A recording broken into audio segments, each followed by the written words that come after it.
Welcome to week 4 of Fundamentals of Nutrition. This week we move on to the second macronutrient, the topic of lipids and fats. The dietary guidelines for fat were recently revised to reflect the current research on lipids and health.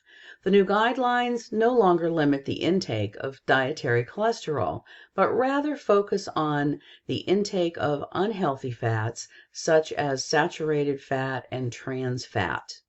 In many ways, this information is not new, but is very familiar to the information I was learning back in grad school in the early 1980s.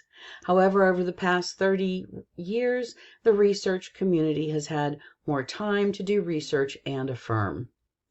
In the early sections of Chapter 5, notice the chemical makeup of lipids. What makes them a fatty acid, that is saturated or unsaturated?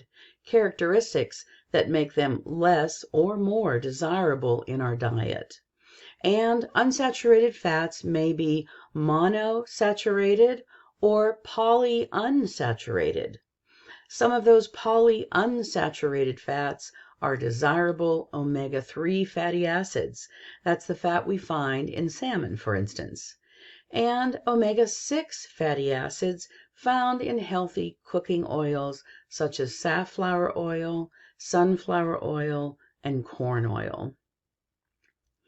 Triglycerides are the result of the chemical reaction condensation, whereby 3 or tri fatty acids attach to a glycerol molecule. Fatty acids can be solids or oils, characteristics which make them more suitable to certain cooking and food preparation situations, and likewise more or less heart healthy. Chapter 5 discusses these details in relation to firmness and stability, along with the types of fats we want to include and limit in our diet. You'll find the transport of lipids insightful, as well as health recommendations of all types of fats. The short case study this week on heart-healthy sandwich choices brings this content to bear. Exam 1 makes its appearance later in the week. It has 100 points made up mostly of multiple choice questions plus a few short essay questions, and will cover chapters 1 through 4. There are 3 MindTap assignments here in the weekly assignments folder.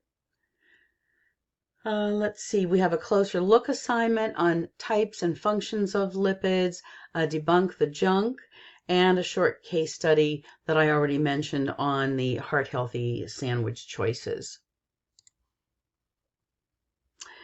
Additionally, there are 3 short videos, and these are exploring lipids and fats to provide some supportive content to the chapter reading. Don't forget the knowledge checks and the post-test quizzes, which will help you prepare for Exam 1. Again, that's on chapters 1 through 4. Have a great week and good luck on the exam.